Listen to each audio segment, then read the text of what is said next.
D purple Ashwani ഇൻസ്റ്റഗ്രാമിലെ account അടിച്ചുപോയി guys. അതായത് ഇൻസ്റ്റഗ്രാമിൽ ഏറ്റവും കൂടുതൽ സബ്സ്ക്രിപ്ഷൻ ഉള്ള ഒരു വ്യക്തിയാണ്. എനിക്ക് തോന്നുന്നത് 28,000-ൽ കൂടുതൽ സബ്സ്ക്രിപ്ഷൻ ഉള്ള ഏറ്റവും വലിയൊരു ആളായിരുന്നു.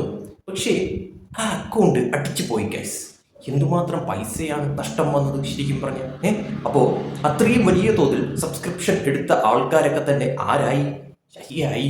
അത് ഇൻസ്റ്റഗ്രാം തന്നെ റിമൂവ് ചെയ്ത് കളഞ്ഞു എന്നും ഊട്ടിക്കെട്ടിച്ചു എന്നൊക്കെയാണ് കേൾക്കുന്നത്. അതോടൊപ്പം തന്നെ പലരും കൂട്ടത്തോടു കൂടി തന്നെ റിപ്പോർട്ട് അടിച്ച് കൂട്ടിച്ചു എന്നും കേൾക്കുന്നുണ്ട്. എന്തായാലും കൊള്ളാം, അക്കൗണ്ട് ഇപ്പോൾ ഇല്ല, അക്കൗണ്ട് പോയി, എല്ലാ തരത്തിലും അത് റിമൂവ് ആക്കിയിരിക്കുകയാണ്.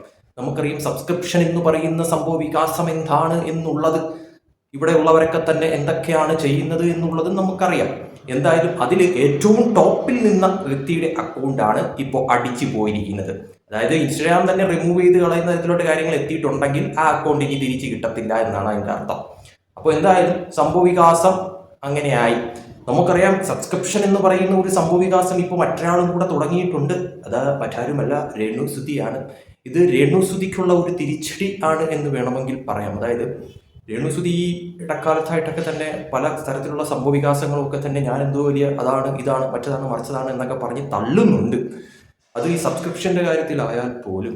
പക്ഷേ ഇപ്പോൾ ഒന്ന് ആലോചിക്കണം, ഏറ്റവും വലിയ സബ്സ്ക്രിപ്ഷൻ ഉണ്ടായിരുന്ന ഒരു വ്യക്തിയാണ് ഇപ്പോൾ ആ അക്കൗണ്ട് ഒറ്റ നിമിഷത്തിൽ കാണാതായി പോയതെന്ന് പറയുന്നത്. ഇത് ശരിക്കും പറഞ്ഞാൽ എനിക്ക് ഒന്ന് ഇനി അടുത്തത് പണി കിട്ടാനായിട്ട് ഏറ്റവും കൂടുതൽ ചാൻസ് ഉള്ളത് രേണുവിനായിരിക്കും. കാരണം രേണു എന്ന് പറയുന്ന വ്യക്തി സോഷ്യൽ മീഡിയയിൽ കാണിച്ചു കൂട്ടുന്ന ഓരോ സംഭവ വികാസങ്ങളും അതോടൊപ്പം തന്നെ അതിനെ ഇഷ്ടപ്പെടാത്തവരായിട്ടുള്ള എണ്ണം ദിനം പ്രതി വർദ്ധിച്ചുകൊണ്ടിരിക്കുന്ന ഒരു സിറ്റുവേഷനാണ് ഇപ്പോൾ ഉള്ളത്. അതിനിടയിലാണ് സബ്സ്ക്രിപ്ഷൻ എന്ന് പറഞ്ഞുകൊണ്ട് കുറേയധികം കാട്ടിക്കൂട്ടലുകൾ കാണിച്ചു കൂട്ടുന്നതെന്ന് പറയുന്നത്. അപ്പോൾ ഇനി ഈ പറയുന്ന രീതിയിൽ ഈ പറയുന്ന പർപ്പിൾ അശ്വനിയുടെ അക്കൗണ്ട് ഇനി റിപ്പോർട്ട് അടിച്ച് പൂട്ടിച്ചതാണോ, ഇനി ഇൻസ്റ്റാഗ്രാം തന്നെ അത് റിമൂവ് ചെയ്ത് കളഞ്ഞതാണോ എന്നുള്ളത് കണ്ടറിയാം. പക്ഷേ എന്തായാലും അതുപോലൊരു സംഭവവികാസം ഈ പറയുന്ന രീതിയിൽ റിപ്പോർട്ട് അടിക്കാനാണെങ്കിൽ രേണുസുതിയുടെ അക്കൗണ്ട് കൂട്ടത്തോടു കൂടി റിപ്പോർട്ട് അടിക്കാനായിട്ട് ഒരുപാട് പേര് കാണും ശരിക്കും പറഞ്ഞാൽ. ഇനി അതല്ല, സബ്സ്ക്രിപ്ഷൻ്റെ പേരിൽ കാട്ടിക്കൂട്ടലുകൾക്ക് പണി കിട്ടിയതാണ് ഈ പറയുന്ന അശ്വിനിക്കെങ്കിൽ അത് ഇൻസ്റ്റാഗ്രാം തന്നെ ചെയ്ത പരിപാടിയാവാനാണ് സാധ്യത. അങ്ങനെയാണെങ്കിൽ അത് രേണുവിനും കിട്ടാനായിട്ടുള്ള സാധ്യതകൾ വളരെയേറെ കൂടുതലാണ്.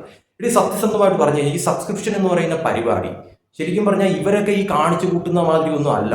സബ്സ്ക്രിപ്ഷൻ എന്ന് പറഞ്ഞാൽ അതിൻ്റെ അകത്ത് വേറെ പല കോണ്ടന്റുകളും ഇടുന്ന ഒരു സംഭവവികാസം. അത് ശരിക്കും പറഞ്ഞാൽ ഇവിടെ ഉള്ള കുറേ പേരാണ് അത് വേറൊരു തരത്തിലേക്ക് എത്തിച്ച് അതൊരു വേണ്ടാത്ത രീതിയിലോട്ട് കൊണ്ടെത്തിച്ചതെന്ന് പറയുന്നത്.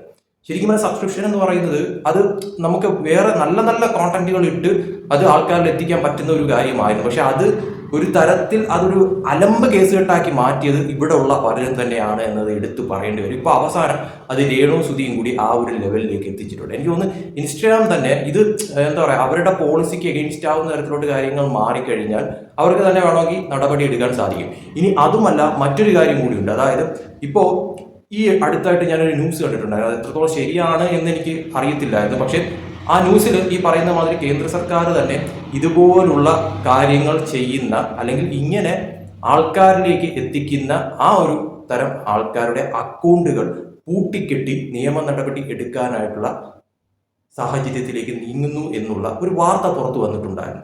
ഇനി അതുവല്ലവുമാണോ ഇപ്പോൾ ഈ ഒരു അക്കൗണ്ട് പൂട്ടിക്കെട്ടിയതിൻ്റെ പിന്നിലെന്ന് മനസ്സിലാവുന്നില്ല. എന്തായാലും പലർക്കും ഇതൊരു സന്തോഷ വാർത്തയാണ് എന്ന കാര്യത്തിൽ സംശയമില്ല. കാരണം അതുപോലെ ആയിരുന്നു കാട്ടിക്കൂട്ടലുകൾ എന്നുള്ളത് എടുത്തു പറയേണ്ടി വരും സബ്സ്ക്രിപ്ഷന്റെ പേരിൽ പലരും. അപ്പോൾ അവർക്കൊക്കെ തന്നെ ശരിക്കും പറഞ്ഞാൽ ഇതൊരു തിരിച്ചടിയാണ്. കാരണം എൻ്റെ അക്കൗണ്ടും പോകുമോ, ഞാൻ ഈ സബ്സ്ക്രിപ്ഷനിൽ ഇങ്ങനെയൊക്കെ കാണിച്ചു കൂട്ടി ഇനി എൻ്റെ അക്കൗണ്ടും പോകുമോ എന്നുള്ള ഒരു പേടി പലർക്കും ഉണ്ടാവും. കാരണം ഏറ്റവും ടോപ്പിൽ നിന്ന വ്യക്തിയുടെ അതായത് സബ്സ്ക്രിപ്ഷൻ നോക്കിക്കഴിഞ്ഞാൽ ഏകദേശം 28,000-ലധികം പേര് സബ്സ്ക്രിപ്ഷൻ എടുത്തൊരു അക്കൗണ്ടാണ്. അതും 399 രൂപ കൊടുത്തിട്ടാണ് ആ സബ്സ്ക്രിപ്ഷൻ എടുക്കുന്നതെന്ന് പറയുന്നത്. അപ്പോൾ ആ ഒരു അക്കൗണ്ട് ഒരാൾക്ക് 399, ആ ഒരു അക്കൗണ്ട് ഒറ്റ നിമിഷം കൊണ്ട് ഇല്ലാതാവുന്ന തരത്തിലോട്ട് കാര്യങ്ങൾ മാറിയിട്ടുണ്ടെങ്കിൽ അത് ശരിക്കും പറഞ്ഞാൽ പലർക്കുമുള്ള ഒരു മുന്നറിയിപ്പാണ് എന്നുള്ളതാണ് എടുത്തു പറയേണ്ടത്. അതുകൊണ്ട് രേണുസുതിയുടെ അക്കൗണ്ടും സബ്സ്ക്രിപ്ഷനും ഒക്കെ തന്നെയും വെള്ളത്തിലാവാനായിട്ടുള്ള സാധ്യതയും തള്ളിക്കളയാൻ പറ്റത്തില്ല. അതുകൊണ്ട് സത്യം പറയല്ല, അങ്ങോട്ട് അഹങ്കരിക്കരുത് ആരും. എന്ത് ഒരു തേങ്ങ മാങ്ങ ചക്കയായാലും അഹങ്കരിക്കുക. അഹങ്കാരം കൂടുവോ പണി പിറകേന്ന് വരും എന്നുള്ള കാര്യത്തിൽ യാതൊരു സംശയവുമില്ല. അതോടൊപ്പം തന്നെ സോഷ്യൽ മീഡിയയിലുള്ള കാട്ടിക്കൂട്ടലുകൾ ഇതൊക്കെ തന്നെ ശരിക്കും പറഞ്ഞാൽ ഭയങ്കര രീതിയിൽ ആൾക്കാരൊക്കെ ഒരു പൊതുശല്യമാവുന്ന തരത്തിലോട്ടാണ് കാര്യങ്ങളുടെ ഒരു പോക്കെന്ന് പറയുന്നത്. അത് പലരും കാണിച്ചു കൂട്ടുന്നത്. ഇതിനൊക്കെ തന്നെ ഒരു അറുതി വരേണ്ടത്, അല്ലെങ്കിൽ ഇതിനൊക്കെ തന്നെ ഒരു നിയന്ത്രണം വരേണ്ടത് വളരെ അനിവാര്യമായിട്ടൊരു കാര്യം തന്നെയാണ്. കാര്യത്തിൽ സംശയമില്ല. എന്തായാലും ഈ പറയുന്ന രീതിയിൽ ഇപ്പോൾ ഏറ്റവും ടോപ്പിൽ നിന്ന ഒരു വ്യക്തിയുടെ അക്കൗണ്ട് തന്നെ അടിച്ചു പോകുന്ന തരത്തിൽ, അതായത് അത് റിമൂവ് ചെയ്ത് കളയുന്ന തരത്തിലോട്ട് കാര്യങ്ങൾ മാറിയിട്ടുണ്ടെങ്കിൽ ഇത് മറ്റു പലർക്കും ബാധകമായിട്ട് കാര്യങ്ങൾ മാറുമെന്ന കാര്യത്തിൽ സംശയമില്ല. പ്രത്യേകിച്ച് എടുത്തു പറയാനായിട്ട് രേണുസുതിയുടെ കാര്യം തന്നെ എടുത്തു പറയാം. എന്തായാലും കണ്ടറിയാടെ ഇനി എന്തൊക്കെയായിരിക്കും ഈ പറയുന്ന തോതിൽ സബ്സ്ക്രിപ്ഷന്റെ പേരിൽ രേണു കാണിച്ചു കൂട്ടാൻ പോകുന്നത്, ഇനി അടുത്ത പണി കിട്ടാൻ പോകുന്നത് രേണുവിനാണോ എന്നുള്ളത് കണ്ടറിയാം.